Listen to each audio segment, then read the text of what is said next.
But I am self-employed, but yeah, I've got a job that kind of runs me at the moment. Yeah. Which, is part of the grind. My job runs me too, believe me. Yeah. Ask my dentist, who I just had to cancel 5 times on. I'm like, I do work for myself, but apparently. Yeah, it's a dentist. You know. He's used to being canceled on, right? Poor guy. It probably just took me off their list. Yeah. This is the Mostly Middle Tennessee Business Podcast, a podcast about Middle Tennessee business owners and professionals. Mostly. Yeah, the first PR person I've ever had on this show. How does that feel? That feels amazing. Yeah, first time for everything. Hopefully I don't disappoint. No, you're going to be fine. We already had a spirited conversation before we started trying to getting to a well-rounded, know each other type of 5 minutes of conversation. Yeah. But, getting to know you just with what we've done so far, working with the Try That in a Small Town podcast, aligning our interests and stuff like that to kind of get bigger and better guests who are also your clients. Yeah. But the PR game is an interesting one. Yeah, it is. Gets more interesting every year, for sure. Every client. So PR is essentially, for the layman, a lot of people hear the term thrown around. And I remember reading a book back in the 90s. It was actually written by the same author and his daughter, whose name escapes me at the moment. They wrote the 22 Immutable Laws of Marketing way back in the early 80s. And they wrote another one called The Fall of Advertising and the Rise of PR. I have that book. Laura and Al Reese. Yes. Okay. And it has the sock puppet from pets.com on the front of it. Yeah. Remember that book? Yep. But I remember reading that, and it's like, they were talking about the future being PR based. Yeah. And it's interesting. They even talked about permission marketing. Remember that term? Yes. No. Tell me a little bit. Tell me, because I don't know. Yeah. Permission marketing is where you have to give, it was such a weird concept back in the 90s because we, were part of radio and stuff like that. So it was very, if you wanted to get your message in front of people, you had to pay for the airtime. And the people on the other side, you had to create content, i.e. the radio signal or television or whatever TV shows were out there. That was interesting enough to allow the audience to endure the commercials because you're going to come back and give them entertainment. Yes. So it was forced down their throat in a way. Yeah. And when the concept of permission marketing came up, it was like, what is that? Yeah. And now you got to give permission for everybody. Yeah. You got if you want to be texted, if you want to unsubscribe. What a world. I mean, they called it out back then, man. Yeah. It's crazy. Yeah, no, I know, because my background is radio and television too. Yeah, so I get and in the sales part of it too. So I did a lot with the marketing and the ads and everything too. So were you on air? Yeah, no, I didn't. I had a small little radio show. That was it. It was like an inspirational. It was called Inspirational Essay when I was in San Antonio. But that's it, just something small. So it wasn't on any of the big shows. Whenabouts was that?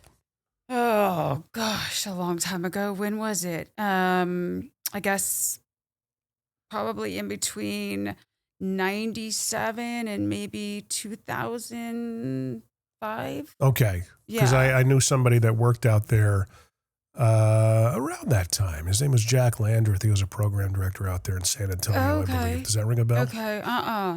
Maybe if I knew the station, but yeah. This is the kind of conversations we have. Just meandering real conversations on the Mostly Middle Tennessee Business Podcast. I'm your host, Jim McCarthy, and it is coming to you from the Christian Brothers Automotive of Spring Hill Studios, and powered by Muletown Bikes. So I ask everybody who comes in, have you tried the e-bike thing yet? You look like you look like you work out. Do you do e-biking at all? No, I don't do e-biking. I really don't work out that much, honestly. Well, you look like you do. Oh, that's kudos. Great. Thank you. But if I did, I probably would not do the e-bike. Really? Yeah. See, guys like me, and it's like, I just want to enjoy my workout. Yeah. And everybody's probably tired of me hearing this, but dude, I love it. Yeah. I look forward to it. Yeah. And that's all that matters. Yeah, no, that's, I guess people kind of have their things at the gym that they like. And I just don't feel the bike is in fact, when my daughter was younger, she asked me one day, she goes, Mom, do you know how to ride a bike? And I go, yeah. She just never seen me ride a bike because I just haven't ridden a bike in so many years. But yeah, I'd probably fall off now. Even the e-bike, I'd probably fall off of. So you're, just to introduce you, because we have not done that yet, you are Cathy Cardenas. Yes. public relations and entertainment management. Yes. So you got into that game. You started this 15 years ago. Yeah, over 15 years now. I guess almost 16. So that put us right at 2010. Yeah. You're coming out. We're right in the midst of financial Armageddon, or at least the aftermath of it. Yeah. What gives you the hey, this is a good time to start a business? Well, kind of funny, because that actually I owned another business right before, and I, it's a God story. I had been in radio and television, those years. And then I had right before I'd started this other little business in between, and during the housing crisis, and it was a real estate related business. And so I had done that, called home tending. So during the housing crisis, I was kind of the only person really making any money in there. And so did that, sold it, and then just tried to figure out what it is I wanted to do. At this point, I'd already been doing PR for that business myself, and just been doing PR for friends. And one day a friend of mine in San Antonio, he reached out and he's like, hey, I'm bringing this group to town and I want you to help me do the PR. And I was like, well, okay, who is it? And he's like, it's Lucha Libre. And I'm like, what's a Lucha Libre? What's a Lucha? Like, he goes, like Nacho Libre, the Mexican masked wrestlers. And I was like, oh, okay. So I was like, okay, well, I guess I'll do it. So I ended up doing the PR for that event, and it ended up being their highest paid, highest attended event ever in the history of Lucha Libre. So at that point, they were like, hey, will you work for us? And I was like, no, I just had this other business, and I really want to work for myself. And they were like, they're like, well, if you start a PR firm, we'll be your first client. And I've been nearly 100% referral this whole time. I saw that on your website. That's something... That's PR. I mean, it's word of mouth. It's, PR is not easy. You could buy advertising. You could certainly boost a Facebook post, but to get somebody else to talk about you, what a feat, man. Yeah. I mean, that is Herculean in nature, in concept. Yeah. And unless you know just how to do that, here we are, at the beginnings of a relationship, just like, okay, I have a network of podcasts that need guests, who fits, who doesn't, and getting people on. I mean, in the age of podcasting, has the job become easier? Well, let me put it this way. In the beginning, what were some of the biggest challenges you had? What came naturally to you when you started out? Well, I think maybe the natural part is just I'm a people person. I'm a people pleaser. I love what I'm doing. I love being creative. I love seeing my vision come to life for somebody in their business and their event or whatever it is they have going on. But I think that shows. Like, I think that my work ethic shows. I think so I think clients just see that immediately, and they're like, well, she's different than the rest. And I hear that all the time. They're like, you're not like any other publicist. I don't know if that's a good thing and a bad thing sometimes, but they're like, you're just not like the other publicists. And so I think that the separation is that people, I have clients that they feel like they met their new best friend when they start working with me. So I think it's just, that's what it is. I think that's what sets me apart is the creativity and the working harder. What is it they're alluding to when they tell you that? Do you have any idea? I am who I am. There's nothing fake about me, take it or leave it kind of person. I love what I do. I think, my business is built on a lot of those weekly phone calls where they say we hired someone else and they didn't do anything, so someone told us to hire you. I think that I don't know. I feel like I have the same tools as all other publicists. I think I just work harder. I think I genuinely care. Like, I can't take someone's money and not get them press and sleep at night. But you would be surprised how many people will. A lot of PR people have no problem saying, oh, well, let's just, take your money and we'll figure it out. I'm like, no, I'm already going to have a plan that's figured out and press booked before you sign that contract. Otherwise, I'm not going to do it. But sadly, I see a lot of people who just jump in, and it gives PR people kind of a bad name. There's a lot of people in every profession that give people in the profession a bad name. Yeah. A lot of the big professions that come up, of course, your car salesman, which I was in that game for a number of years. It wasn't fun to know that you might be officing next to somebody that was like telling the client anything they wanted to hear. Yeah. And, oh yeah, you could totally get that rate. And I'd be like, you can't guarantee that. Why are you telling them they can get, did you pull their credit? Did you? And those are the things that build credibility for me. Mm-hmm. Well, I want to get the incentivized rate. I want you to get the incentivized rate, but we don't. Did you want to go ahead and fill out a credit app and see where you stand? And even then, until we submit your deal, what you're buying, how much money you're putting down, it's like putting a puzzle together. I'm not going to know if you can get the incentivized rate based on all the puzzle. So we got to figure this out. Yeah. So when I would say stuff like that, I think it just built, I was just honest, and just built credibility. And I love that because that's the first thing people ask me, what can you guarantee me? My answer is I can't guarantee you anything, but I do guarantee you I'm going to work harder than any other publicist, which reaps like a lot of press when you work so hard. So I think the honesty is important. I just had one person reach out to me about PR and she was like, yeah, I'm ready to do PR. And I looked at all of her stuff and I'm like, I gotta be honest with you. Like, you're not ready to do PR. And if you have another PR person that tells you you're ready, I would love to talk to them to know how they plan on publicizing you because your website is terrible. You know what I mean? You have no social media, all these things. It's like, which is why I now have launched the consulting side of my business too. But I do think what you're saying is true. It's just like, it's honesty. People appreciate that more. You know what I mean? They'd rather know up front than have you just fluff them up and then they just get really disappointed in the end. And I never want to be that person where someone's like, they may say a lot of things about me out there, but they'll never say she didn't work hard for us or get us a lot of press. Did you get that question in radio when you sold it? Hey, what can you guarantee me? No, I was getting... we got that a lot. And one of the best answers I ever heard was, I can guarantee you two things. Yeah. That your ad will run per its schedule that you pay for, and you're going to get billed for it. Yeah. Yeah.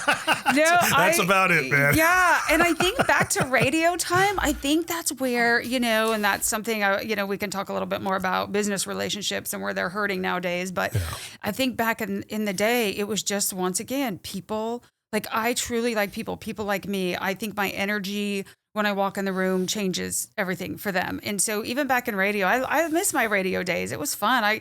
I would always win like every deal for like new business, whenever they'd have contests for signing the new business or whatever, I'd always win it. Yeah. I'd win the cash, the trips, because it's just, I don't know. I think you just go in and I never start with selling anybody, right? Yeah. Like, and thankfully I'm in a place where my name sells itself. So people, by the time they call me, I don't have to sell them. They already know they want me because 10 other people have already told them. Right. But I think in radio, it was the same thing. I just come in and let's be friends first. Let's be friends. Let's get to know each other. That saying, people buy from their friends, and that's what you do. And so many salespeople, I feel like nowadays, go in just trying to hard sell it. And I'm just like, that is so not a good idea. Well, you got all these gurus out there. I don't know if you've come across some of these guys that, there's like a macho, almost fraternity type of attitude, frat boy type of, and it appeals to those that are in their 20s. Well, hey, you can change your life overnight. All you got to do is follow my plan and, let me coach you or buy my course. Yeah. There's one guy out there, he's changed his tune because I think he has a lot deeper of a relationship with God these days. He's had a Saul to Paul kind of moment in his life. But before that, he would just shame people, like especially people that look like me. He's like, well, you're not going to sell well if you don't have a six pack. Yeah. And he's like, take your shirt off right now. He would bring some fat guy up and, make him take his shirt off and humiliate him in front of the room. Yeah. And it's like, what does that do, dude? I mean, but that's that kind of stuff. Yeah. There are people that, I can overcome objections till the cows come home. And it's like, well, are you really helping them solve their problem? You know, it's a consultative type of approach, Yeah. Well, I think sometimes those courses and all that, and it's not to say that I haven't been to training things back in the media days where they used to send you to those things and you learn a little bit. But I think the problem is I just think either you got it or you don't. I think it's just something natural, and I don't think they can train you hard enough. Either you walk in and people just really like you and want to be around you, or they don't like you. You know what I mean? It shifts with your energy. It shifts with things you've been through in life. It shifts if you're relatable. I don't think it matters if someone's attractive or not attractive or what they're, I think it comes down to your energy. And some people they can be selling you the greatest thing and no one's going to buy it because they just don't like the person.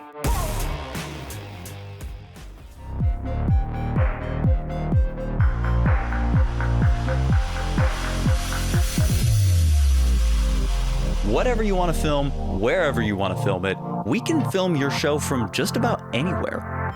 Want to film a special episode of your podcast in a new location? We can do that for you. How about creating your short form video content at home or in your office? We can do that for you. Whatever you want to film, wherever you want to film it, it's your show. We just produce it for you.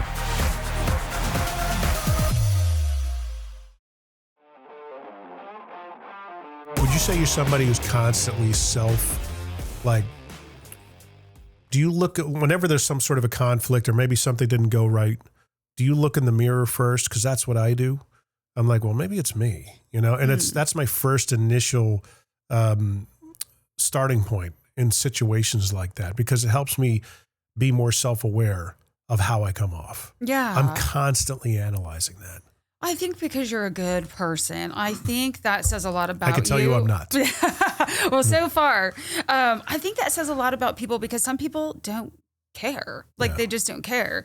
They don't stop to think about that. I think I probably take too many things personal, right? I am a people pleaser. I want people to be happy. I want everyone to look good. I want everything, which is why I do what I do. I image build in a way.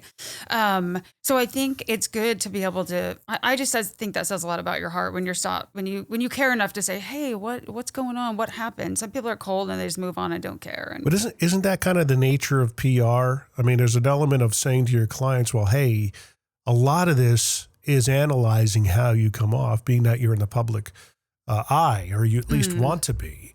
Is that a part of the conversation, you think? Yeah. And I have, thankfully I'm in a place where I'm pretty blessed that I can pick and choose. Yeah. So if I see a client, it's just not going to work. Yeah. I can just say, take a little time. I can't polish this person turd. that can help with some things. And there's just people that are just like I had one person, how can I tell the story without saying who it is? But, it was difficult. And just in the way they would speak, but the way they would dress. And I'm like, I can't build you as this big mogul, which they were, when you look like you work at Walmart. I'm sorry, you know what I mean? It's just and she's got this great thing, but they don't want to change. And they always say they're going to change. They say they're willing to do some things, and you find out really fast it's not. And so it's I think when someone comes to PR, I think they have to be willing to listen and take direction. And some just can't do it no matter what you do. It's just never going to work. They don't want to make the changes, because when you're presenting somebody out there, you've got to present the whole package. You got to walk in the door with the whole package. You want to be taken seriously by these people in the business world or whatever world we're working in. You got to walk in the full package. And that's part of what I do. I build up this full package, and some people, they just don't have it. And some people sometimes too. I mean, I've had people in the past where they're just I can't publicly put them on camera to speak.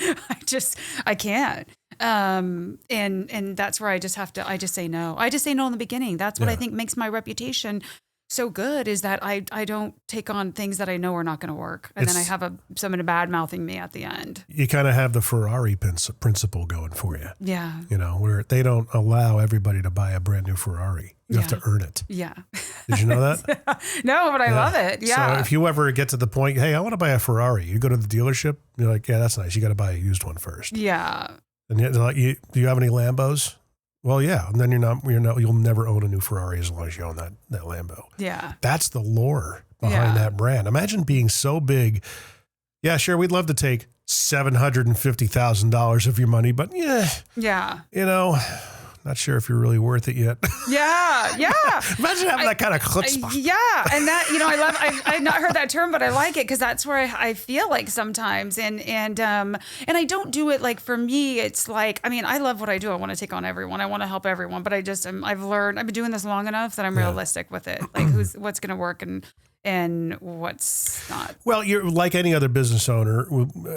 I think there's a season in a business where you got to say yes to everything. That's another. I remember a coach one time said that you got to learn how to say no to things. I'm like, but dude, the business needs oxygen. Yeah. So we got to figure this out. Mm-hmm. Until I'm able to earn the notion of saying no, I have to say yes. Yeah. We got to figure this out. Yeah. Was that like that in 2010? I mean, were you financially in a position where your back was against a wall, or did you have at least some, fuel going into it kind of thing?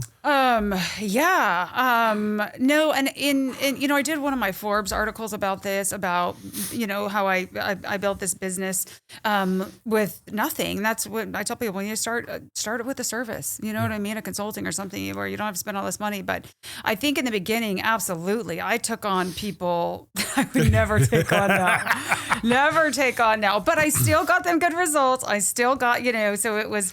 But then even there was one very, very famous athlete, I won't say who, but like made me cry twice. You know what I mean? Just the worst person ever.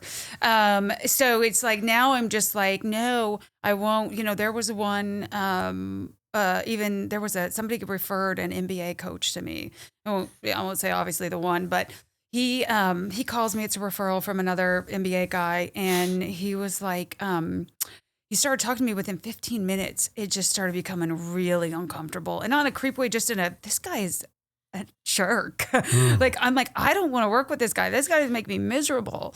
And so we're like talking, and so anyway, he was talking to, eventually wants to go into politics and do all this stuff. So anyway, after the call, I was like, I cannot work with this guy. So I just sent him a nice message. I was like, listen, that's not really my space, which everything's my space. But I was like, I said, but I'm here if you need anything. I don't think I'm the best fit. I wish you well.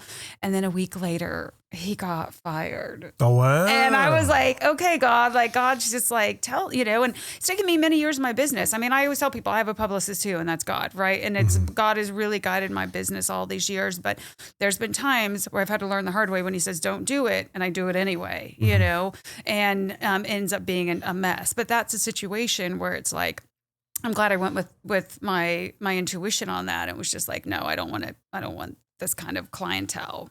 But those things have to happen. Oh, so, yeah. Oh, absolutely. You got to touch the stove to see if it's hot. Life is a lot better when you can build yourself to be in a position and where you can pick and choose. Yeah. Absolutely. Oh, absolutely. And it's I like being there. I got to imagine, because being around, like us being in radio, I don't know how many people came through San Antonio, but in Las Vegas we had the cream of the crop coming through. Mm-hmm. We had 6 radio stations in the cluster. You had everybody from, Korn going to the alternative rock station, Kenny G going to the light rock station, Matchbox 20 going to the, AC station. Our stations were the talk stations, so we didn't get all the cool factor. We were almost like the redheaded stepchildren. You had to go down the hall and look in their window. But we had KLUC right next to us, which was our sister station. They were the big top 40, urban top 40 in the group. And they had just a smorgasbord of people coming through. Yeah. And we'd share them. They'd make a tour of the station and stuff like that. But getting in front of a lot of them, I can only recollect 2 times that people gave me a bad taste. Mm-hmm. And, one of them was just, she might have been having just a bad day and maybe she was shy, but it kind of came off, as I look back on it, it's probably not wasn't really her. It might have just been the scenario. It was Lonnie Anderson. Yeah. But she seemed like a sweet person. The other person, I couldn't care less. I'll say his name, Robin Leach. Yeah. Total prick. I'm like, dude, it's 2002. You are not relevant anymore. Yeah. Stop acting this way. Yeah. You don't have the license right now. You should be happy we're having you on. But I mean, being in your position, you got to see all of those things. I hope much more good than bad. Yeah. But man, it could really make you cynical when you're dealing with high profile people, I would think. Yeah. Yeah. And I think, sometimes I give them a little bit of, I don't know how to say it. I give them a little bit of, grace, because some of them I think have been bred that way, especially anybody who started as a child actor or young athlete. Like they've just been coddled from day one, and so they just are entitled and expectant of everything, and they don't have to talk nice to people because someone else speaks for them. They don't have to wait for things because everything's handed. So the first time you don't give them something immediately, or they don't get, or you don't answer their call immediately, you start to see some of that. But like I think there's been a really thankfully, I feel like I've been able to deal with a lot of good ones. You do see, and being in a lot of award shows, being in radio all those years. I mean, there were so many fun moments and so many great people, and then there were just, there are some really mean ones out there, and they wouldn't be on my roster. I wouldn't allow that kind of thing anymore. But I do get it. It makes me makes me sad for some of the people out there. There was a guy locally here. I had a conversation with him probably 7 years ago, probably 8 years ago now. But at the time, I was really building like podcasting, video, becoming more known for helping people see the outside of their bottle because they're inside of it. And this one guy, I'd known of him, and he had online, you're just seeing the desperation. He wants to be like a Gary Vee. He wants to be this influencer. And, I've got stories too, and I've had wins in business, and I just got to get out there and share it and everything. So he contacted me seeing the stuff that I do. And he says, I'd like to pick your brain. Okay. So I met him, and we sit down for lunch. For 20 minutes, he just eviscerates himself, tells me all the things that he wants to do and all the great things he's done. And his whole thing was, don't Google me. That was his tagline. But, at some point I said, I'm going to stop you there. This is me kind of like bowing up to him because he was doing nothing but just bloviating. I said, let me guess. You want to have, he was asking me about video services, being somebody, what Gary had in D-Rock, following him around and documenting his life. And at that time, Gary was putting out like a daily 10-minute life journey thing, which for a video company, it's a monstrous task to put 10 minutes of video together that documents a day. Yeah. That is a lot of work. Yeah. So I said, let me guess. You want to have somebody like a D-Rock follow you around, document all these fantastic conversations you're having, put it all together at the end of the day, put it out the next day, much like what Gary Vee is doing. He goes, it's exactly what I want. I said, okay, I'm going to take another guess.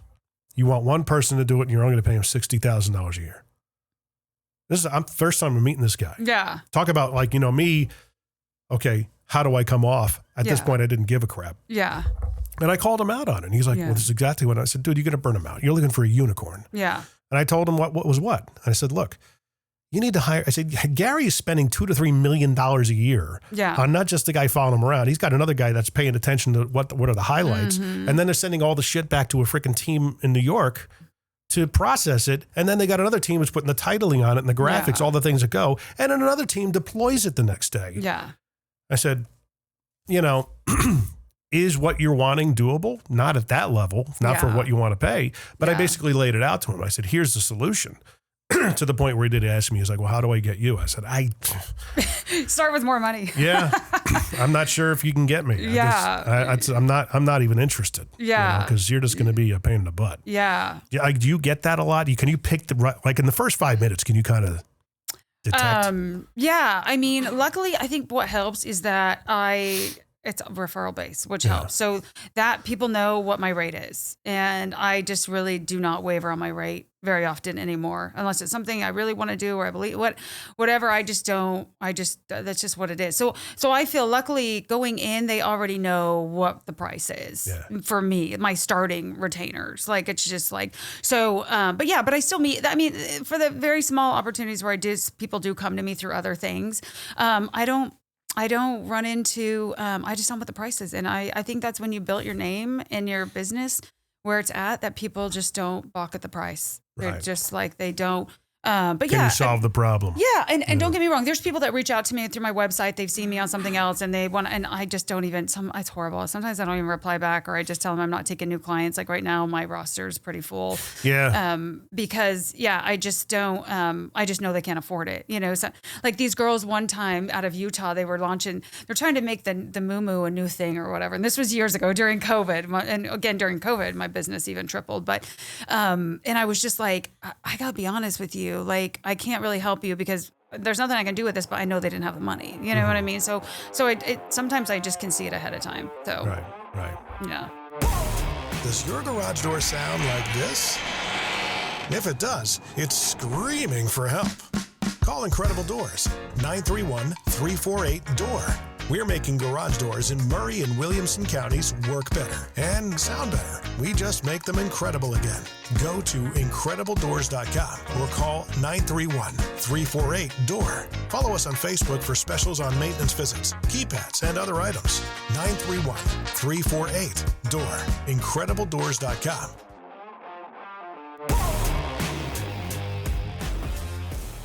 Well, in the beginning, when you first started out, can you talk about some of the first clients you had? Could you mention names? Yeah. I mean, And what was that like? I mean, you know, starting with client 1, when did client 2 come? When did client 3 and all so on and so forth? I'm trying to think. So I think the first client, well, obviously Lucha Libre, but because of that, I guess there was like maybe a Keller Williams, they have a charity. And so they had brought me on to do some of their charity stuff. Malik, one of my early on clients, Malik Rose, NBA player.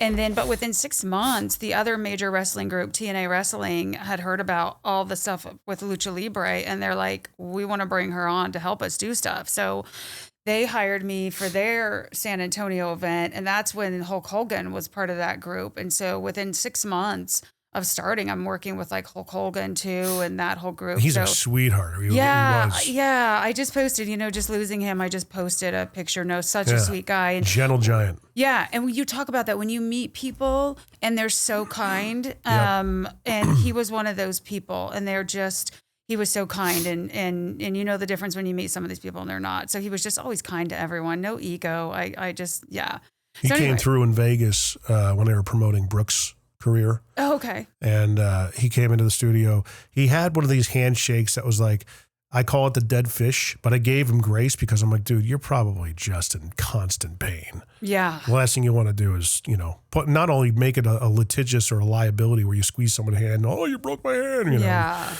He was just very gentle about it. Yeah. I mean, just a completely different personality than what you saw. My gosh. It's so funny because I think that, so I've had quite a few WWE stars in the past, and I did not watch WWE. I didn't know anything about it growing my brothers didn't, I don't think even watched it growing up. Maybe, I don't know. But I didn't know anything about it, and they're completely different people than they are. I mean, they are so funny. I mean, the females are just hilarious. The guys are great people. They're just very different than what you see on screen, for sure. Because they're getting, it's cathartic for them. They're getting, it's like therapy in the ring. It's like, I look at it like these heavy metal singer guy, like the bands and stuff like that. James Hetfield from Metallica is like, he's just a fun-loving, seemingly gentle guy. Yeah, because he's freaking screaming his guts out every night. Yeah. Tom Araya from Slayer is another one. He's always got a giant smile on his face. Yeah. Like, you're freaking, you're getting therapy every night. Yeah. It's like going into a wrecking room. Right? Yeah, you don't need a sledgehammer. You just go in there every night. Yeah. Yeah, no, I am. It's it's interesting how they are very different in person. So WWE, a lot of those came to the table early on. Yeah. Wow. Yeah. That's where that started. So it's funny that I'm not a fan of wrestling in any which way. Yeah. But it's just, again, all word of mouth, just from one another. And so that whole word of mouth, that's where it all started. Just people hearing about me. And it's just gone that way ever since. I've never had to advertise myself. I wouldn't even know how to. There's been, I think just in this, probably now, I guess the last month, I think I've had 8 referrals just in the last month. Wow. Yeah. Yeah. And you have a team working for you? Yeah. I have 2 people that work for me part-time. Oh, wow. So, but I'm looking at your roster now. Some of those are past and some of those are just like I do this event for Floyd Mayweather. Well, I was doing a celebrity basketball game too, but he does a big golf outing, his group, the money team. So I do something for them. So sometimes I just do like annual events for people. Right. Yeah. So... But I mean, you're continuously doing stuff for the personalities that are on here. Yeah. NFL, NBA, WWE, Danica Patrick you got on here. I mean, those aren't small names. Yeah. Danica got both Danicas, Danica McKellar too. I know. I just saw her on the episode when they first had her on Impractical Jokers. Oh yeah. Where Murr didn't know that, and he's like his childhood crush. And she's just sitting there looking at him completely disgusted because he's wearing nothing but like a Speedo. And he thought he was going into a bodybuilding competition and it was his punishment. Yeah. And he's all greased up and oiled up and everything. And has to meet her like that. Oh, funny. So good. Gosh, it was such a great episode. Yeah. She's a great sport. Yeah, she is a good sport, especially in that situation. Oh my gosh. Yeah. She's a little like she's a little more shy, a little more quiet. So that situation would. You could read it on her face, like, this is completely not doing anything for me. Yeah. But at the end, when he left, she broke and she's like, did I do all right? Yeah. Oh, that's funny. I love it. So, I mean, you got both Danicas there. When did you realize there's legs to this? I always have like this philosophy that every business has got its first 5 years of, I hope it works. Yeah. But, it's usually every business owner I've had on this podcast says it's about year 5 that I knew I had something. Yeah. Was that the case? I probably didn't think about it. I think just at that time in my life, being a single mother, it was just like head down, work, we got to eat kind of a thing. I don't think I was even thinking about it. And then I think the other part is that this job is really fun. I do have to say at the end of the day, I can't believe I get paid to do what I do because it is fun. So I think I know that's a question that most people would be able to give an answer to. And I don't know that I thought, I just am like, I feel like God brought me this. I got to take care of my kids. So I think that was probably just my focus. And then it just started rolling itself. So I don't know. I think it was probably more like a few years back that I realized, I guess this is what I'm doing forever. I guess this is I think that was more, am I ever going to do something different? And then I think a few years back, I learned that, wait, I can still do other things. And that's when I launched my clothing line.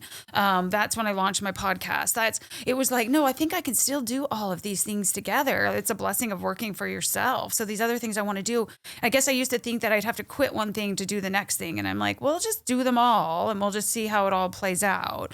I can't quit PR because that's like, my food. Yeah. So, so I think, I know it's probably a weird answer, but I feel like at that point in my life, I was just like, I have to make it work because I got kids to take care of. And, that's where we're at with it. So every day you get up and you kind of get your day started. You get up and consume social media at all, or what's your routine? No, prayer number one. Prayer, gratitude. I used to kind of listen to a little music getting ready in the morning. Now I listen to devotionals. And I do that for me because I just think with everything going on in the world, everything going on in life, I need to be centered. And that's got to be the first. Now, I will look at my social media after I do the prayer, but it is like the first thing goes to God. I mean, everything in my life is because of God, and I have to show him that gratitude first thing in the morning. And I think my day starts better with it. It's just that prayer time. And I did that for a while. I'd go outside and do like what Tony Robbins talked about. He did take 10 minutes, spend 3 minutes on gratitude. Really just, he says, even if it's the same thing every day, could be one thing. Just really kind of think for 3 minutes about what you're grateful for. Yeah. And then the next 3 minutes was like thoughts and prayers. And the next 3 minutes was kind of, okay, what do I need to do today? Yeah. And it really, I need to keep doing it. It's a habit to get into. Yeah. But I am self-employed, but I've got a job that kind of runs me at the moment. Yeah. Which, is part of the grind. My job runs me too, believe me. Yeah. Ask my dentist, who I just had to cancel 5 times on. I'm like, I do work for myself, but apparently. Yeah, it's a dentist. He's used to being canceled on, right? Poor guy. They probably just took me off their list. Yeah. So did you, going into it, and once you get past that part of your day, is your radar, I guess, is constantly up for opportunities for your clients? I mean, that's got to be a huge part of it. Yeah, I think, and people, I've done an interview in the past where somebody asked me, they're like, what's a day in the life of Cathy? And I'm like, I don't know. Depends on the day. Depends on the client. It really, I like days, honestly, where I don't have to go anywhere. I like days where I call them like my pitch days, where I don't have any appointments. I don't go to lunch with anyone. They're just like pitch days where I just hone in on everything my clients have going on, what we need to pitch, especially if they have an upcoming concert somewhere, got to pitch for that market. If they are needing more press in this area, we pitch. If their TV show's launching right now, I have the McBee Dynasty, and they're getting ready to launch in a week on Bravo, or in a couple weeks on Bravo. So right now it's like, that's kind of my focus. So it just shifts during Super Bowl week. That's just, prepping for Super Bowl. So it really depends on whatever we're doing. So it's a lot of pitching for the press. It's client calls. It's planning. It's going out to their events. It's showing up to their TV interviews, their podcast interviews, whatever we've got going. So it really, every day is different, but I think that's what makes it great. I'm glad I'm not in the same thing every single day. Right. I get that. Because I would be bored. Yeah. So. But a lot of the dealing with what you're dealing with and even with the people that you're getting on podcasts, like our first time we met, we got your client on the Small Town podcast. Mm-hmm. Yeah. And he basically, is it one of those situations like, are you walking on pins and needles, like hoping everything works out? Or you think, not that anything would have gone sideways with him appearing on the show, but they're not really they're controversial in name only. Yeah. With the name of the song being a part of their podcast. Yeah. But it's not like they're going out of the way to try and be controversial. Yeah. But they also both fit personality wise. Yeah. Yeah. And I think they know each other and they're in that space. And I think that's helpful too. I have most of the time, I don't worry too much about it because I rarely will put clients on something that I'm not somewhat familiar with. Right. Unless we have to. But and it really depends what's going on. I mean, that client, he was in a great time, great place, lots of fun stuff happening. Yeah. Like I have another client right now who just did some not so smart stuff. And now we're having to be a little careful. Like we're having to control everyone on the internet knows. Really? Yeah. So it's like, so now we're in a place where it's like, okay, now we got to control things a little bit. And I've had people, in the past, even, maybe I shouldn't say her name, but anyway, we had someone on my roster you mentioned, but anyway, when she went through a really bad breakup with an NFL player, we were just like, no questions about him. You can't ask about him. So sometimes we have to control things, but most people are pretty great. They're great. And they just have a fun time. And I want every interview for them to be fun. I never want them to walk out being like, this was awful. They embarrassed me. I don't want that to ever be the case. We had Opie and Anthony was a big show. I don't know if you remember those guys.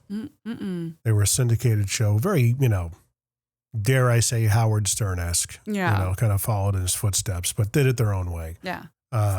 They could not stand publicists because they would always be hanging outside the studio telling them what they could and could not say. And they were just like, too bad. Yeah.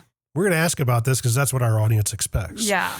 Do you run into, that's just not a match at that point. Yeah, there was one time in New York with an NFL player where they even said, oh, your publicist is going to lose her mind right now there because he was going off about whatever. But I don't, I don't know. I don't feel like I have that too much. Yeah. So it's like when you have situations like that, I would have to imagine that it's like, well, look, you're in the public eye. Everybody knows what's happening. Why not just address it head on? It's. I get it's painful, but dude, it's kind of what you signed up for. Well, I think back in the day you could, but now we have the internet. Oh yeah. Before it used to be 2 or 3 tabloid magazines that we'd have to just let them run and be done.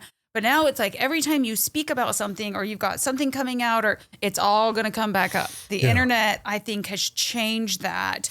And so some clients, I'm like, just close your mouth. Stop talking. Like some talk too much. And I'm like, you've got to stop because every time you say something, that's going to come back up. And I have 2 clients at war with each other. Well, a current and a past client who big. Right. Yeah.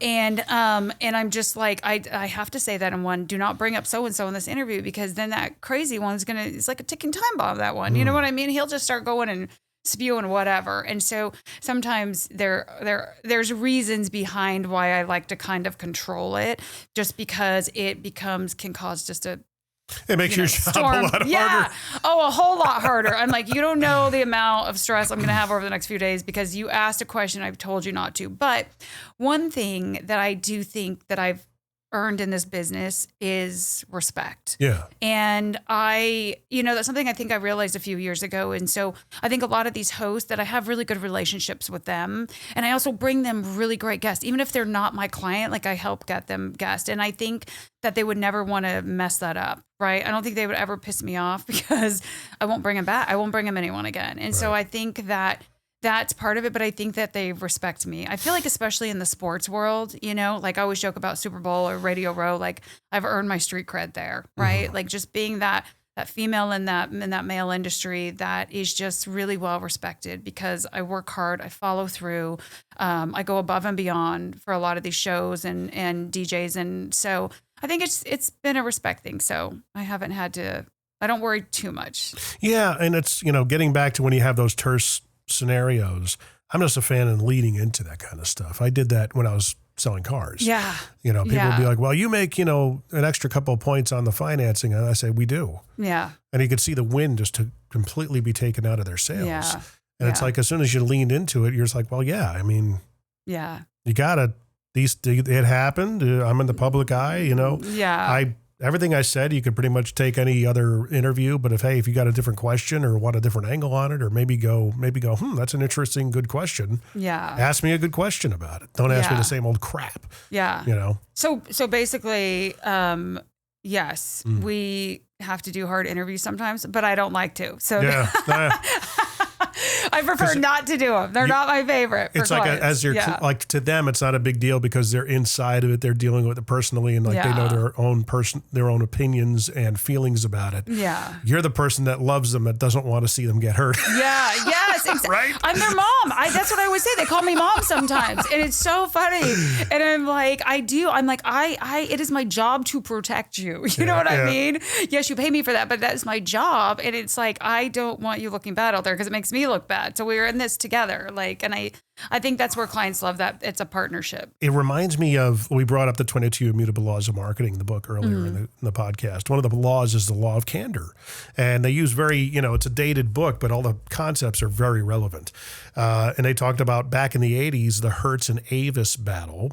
Hertz was number one, and Avis, I believe they were number one back in the day. And Avis's tactic was like, well, hey, we know we can't be number one. They're way ahead of us, but we're in the same category. We know we're a solid number two. Yeah. So they basically came out and said, hey, we may not be number one, but we certainly try harder. Yeah. That was admitting a negative to elicit a positive. And that's funny because I did that with a guy in my B&I who was a 19-year-old life insurance salesman. And it's like, he came into our group raring to go. He's an entrepreneur at heart. He's been in businesses and started and stopped businesses since he's 13, 14 years old. Dude, way ahead of the curve. I mean, wish I was doing that kind of stuff at that age. Yeah. But I had a one-to-one with him. And I said, dude, I got to tell you, you're in a very seasoned group. You're lucky to be here. We've got 70 people. You should visit. I should have you come by. Just had it this morning. 70 business owners, professionals that are in the group that have been doing this a long time. Yeah. I said, your problem is the fact that everybody knows somebody in that group that sells life insurance or has a relationship. You got a tough road ahead of you. Yeah. I said, but that doesn't mean you're dead in the water. I said, you could probably formulate a message. And I said, I would do this for the next 3 months. Every time you get up, say this, some derivative of this. Yeah. I'm 19 and I sell life insurance. I get it. Yeah. I completely get it. What business do you have sending me any of your people that you've known for decades to me, a 19-year-old? But how many 19-year-olds do you know sell life insurance? I said, hands will go up. Yeah. Next question is, how many of you wish you would have bought life insurance when you were 19? Yeah.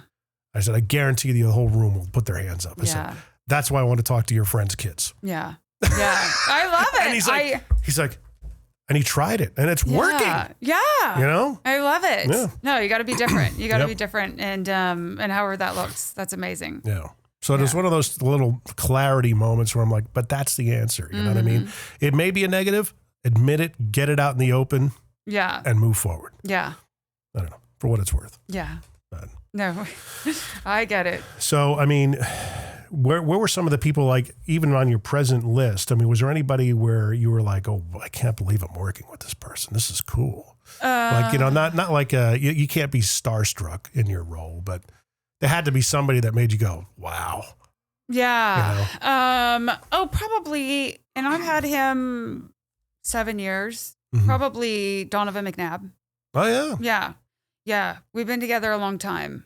He's really a big one. He's the top of your list right here. Yeah. And I feel like, I just feel like they're like family to me. You know, especially during 2024 of my life, which kind of my world blew up. Really? And some clients stepped away, and that was somebody who really, really stuck by me. And it just shows a lot about that relationship. But yeah, I mean, he's a big one. He's a legend. He's a legend. And it was like, that was one where I'm like, okay, I got this one. I got this one. And, Jerry Maguire moment. Yeah. Yeah. Oh yeah. I sent him that meme a lot, actually. Because I'm like, I really need you to get back to me on this, because some clients, like I have some that are so codependent and so needy, and they just call me 85 times a day. And then you have some that you're just like pulling teeth. Please respond to me. Please get back to me. So I've had to send him that meme a few times where I'm like, please help me help you. Like, yeah. Can I ask what happened in 2024? You want to talk about it, or? Yeah, it was a year. So I, in a 3-day period, I buried my mom and basically was told I was going to bury my son. So wow. It was, I lost my mom in the beginning. And then during the funeral, my son got hospitalized in LA, and they found massive tumors all over, like tennis ball size tumors all over his stomach. And it was pretty bad. And so spent all of like 2024 dealing.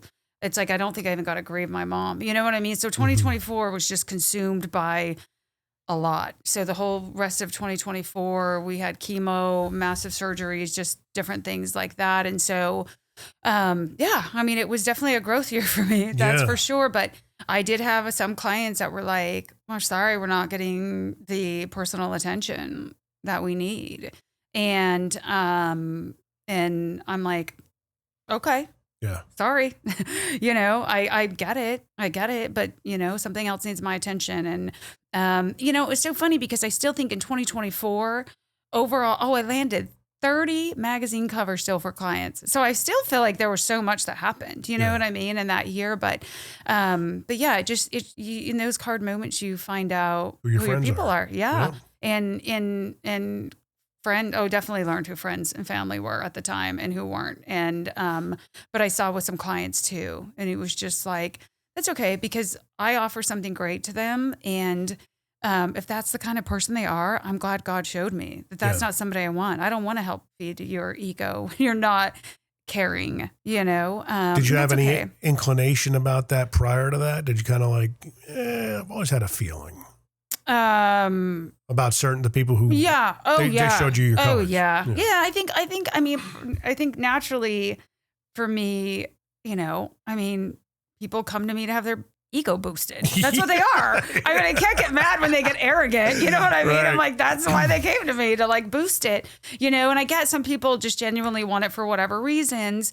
But some people want it because they're just arrogant. And and sometimes you don't always see it at first. And sometimes it takes something hard and then you see it. So it's such a hard job, because you're trying to get people to be real and authentic, because that translates so much. I mean, as soon as you're acting phony or fake, especially with the generation coming up, their BS meters are so finely attuned. Yeah. You know what I mean? They're going to pick right up on it and call you out on it. Yeah. You cannot afford to be not who you are. Yeah. It's like, I have no airs about me. I dress the way I dress. It's semi-professional. I know I'm not exactly in the best shape. I know I'm an aging white guy, with the dad bod and stuff like that. I get it. Yeah. But I'm aware of that, and I'm trying to work on it and be better. Yeah. But you're getting the real Jim, no matter what. Yeah. You know what I mean? Yep. And I think that's what people want. I think they're starting to see that. And this younger generation, I'm just like, I don't know. I feel like I've become that old person that just can't keep their mouth shut anymore. I think maybe I'm highly emotional lately, but I'm like, I just call people out on their bad behavior lately. Yeah. And it's like, and I used to not do that, but I see these, I call it, I don't know, there's probably a better term. Somebody used the turn and burn. I'm like, hit it and quit it. But that's what I feel like. These younger people, whether they're influencers, trying to be whatever, they come in and just take everything they can and then they're out, right? Like they don't, even producers or show people you work with. And I'm like, that's not how my life has been built on. I mean, I have people that I still work with 25 years later, that I still have business relationships with, because somebody may move to another station, or they may move to another, whatever it is, you just keep those relationships. So it's not like I keep people around for the business part of it. I genuinely, some of these people have become some of my closest friends over the years. Yeah. But being able to save that relationship, you never know when you're going to need somebody again. Like, don't burn it. Like, some of this younger generation it's really been lost. The importance of nurturing relationships has been lost on this younger generation.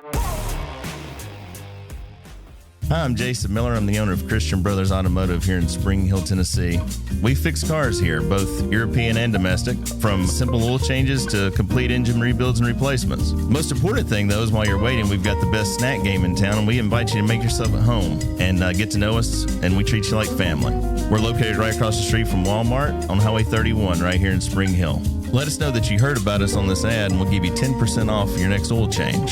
So stop on in and see us in downtown Spring Hill. Do we even have a downtown in Spring Hill? I think I'm not ready to throw in the towel on them. I think it's just they're just young. Yeah. And they see what's going on. Eventually, there's a God-sized hole in all of us that needs to be filled. And they keep on trying to fill it with all the wrong things until hopefully they get to the fork in the road and they take the right thing that fills them up the right way. Yeah.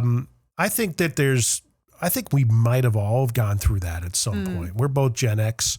I think we have a very real outlook on how the world works and operates. We're the first latchkey kids of our time and stuff like that. Yeah, you're not wrong, but they're also there's a cynicality that goes along with that. Yeah. Because they see everybody else doing it. Well, why shouldn't I? Yeah. And what I teach my kids is that, well, you have the opportunity to break that cycle. And as you know, in your day and age, I said, for you to rise above everyone else is not that difficult. Yeah. I said, capitalize the proper letters, use the correct grammar, use proper punctuation in how you have written communication. Buddy. Yeah. I was helping my son apply for credit yesterday, and he was, he's all lowercase letters for his name. I'm like, dude, you gotta, I get it. This is how you grew up, and this is how you text your buddies. Yeah. So you're telling a bank, hey, I want you to lend me money. Mm-hmm. They got, not that it's probably an automated system and blah, blah, blah, but still get in the habit of take some pride in just that. Yes. Yes. But, it's really, dare I say, easy for them to kind of stand out. Yeah. If they're just authentic. I absolutely. And I have been blessed that people that I've hired in the past, and who I currently even have, they're younger, but they're amazing. And I know I hear friends all the time. They're like, I can't find anyone good. And I'm like, I just lucked out, that I have been able to bring in people that are hustlers and hard workers and show up on time and that sort of a thing. And so, I'm rooting for this generation. I really am. And I do see a lot of good ones too, but it's just really hard. I'm just like, if it's so easy to have a long-term business, if you just take care of people and you're just good to people, that's going to go so much further than you having a lot of people on your Instagram account. Right. Just be kind. Those are the new businesses. Yeah. Send a thank you card to people. They say that about Taylor Swift. That's one thing. She always sends a thank you card to people, like a handwritten thank you card. Those little things, send someone a Christmas gift, send them a treats after, someone books your client on a big thing, send them a nice little thank you gift. Those little things go a long way. And so it's somehow, I just don't see it. I don't even get thank you sometimes. You know what I mean? In the car, again, going back to the car business. Send thank you notes to your customers. I never did. Mm-hmm. It's work. Yeah. It's like bad handwriting. My hand cramps up. But, to the Taylor Swift effect, you're not wrong. Yeah. She had so many going. She obviously had a good look and a packaged image. The songwriting was certainly hitting a nerve with her audience, but that could only take you so far. Yeah. It was her relentless fan engagement. Yes. My gosh. Yeah. And it's like scenarios that I'm in right now. I'm like, look, just do that. Yeah. It's all about the audience. Yeah. It's not about you stroking your ego. It's not about the topic is about the audience. They have to be interested in it. But at the end of the day, the question when you're in a podcast and you're trying to do something, is this good for the audience? Yeah. That's it. Yeah. That's Radio 101. Yeah. Right? Yeah. So back again in my Vegas days, and this has a question at the end. I had a lot of people that I met, but one of the most memorable was because of how he handled the situation we were in. It was Alan Thicke, America's dad, right? So he comes in to do a couple of commercials. He was doing like timeshare commercials.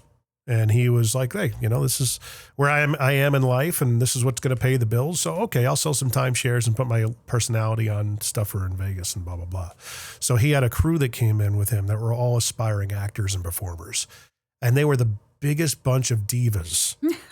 Like, I just can't work. Like, literally, I think somebody actually said, I can't work under these conditions. Yeah. I'm like, what? In front of the microphone? Because you're not sitting around a table and everybody can look at each other? Yeah. Dude, this is what we got. Let's figure it out. Yeah.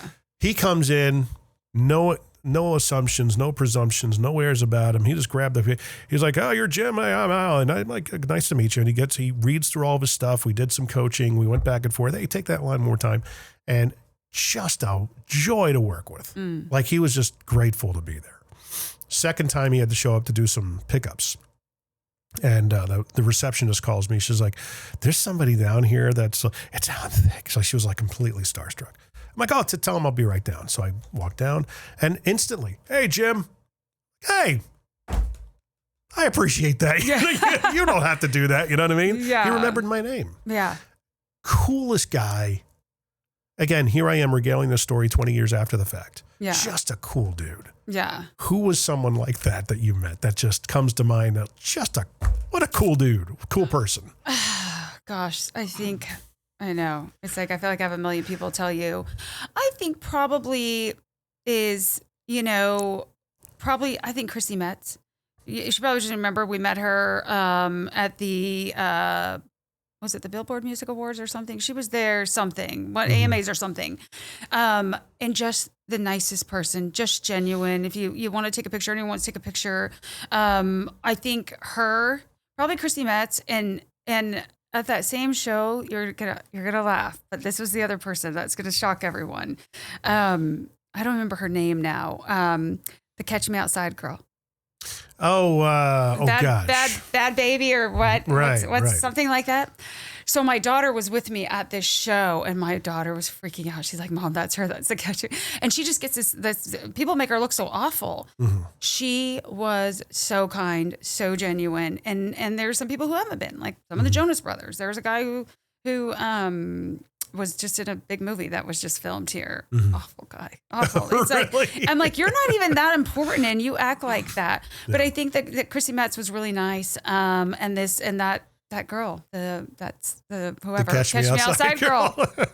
I mean, who would have thought? I mean, she was so nice to my daughter and spoke to her and took a picture with her and just took, I don't know if she's the best example of, one of my daughter running around with, but at least to me, when everyone else is bad mouthing her, I'm the one that's going to say something nice, because that's what I've seen from these people. And I think sometimes the problem I see too a little bit is that it's their whole team. Right? Like sometimes they're really great people, but the team around them is just thinks that they're so great. You know what I mean? They're publicists, they're whoever, and people don't want to work with them. I hear that all the time too, where they're like, we like that person, that actor we like, but we can't work with them because their team makes our lives miserable. Oh, really? Mm-hmm. So is that, you think the team is a reflection of the leader? Absolutely. Yeah. I know people that said, we'll never work with him again because of the team, not because of the person. Like you were saying, he walks in, he's great, but the people around him make our life miserable, and we're just not doing it again. Yeah. Yeah.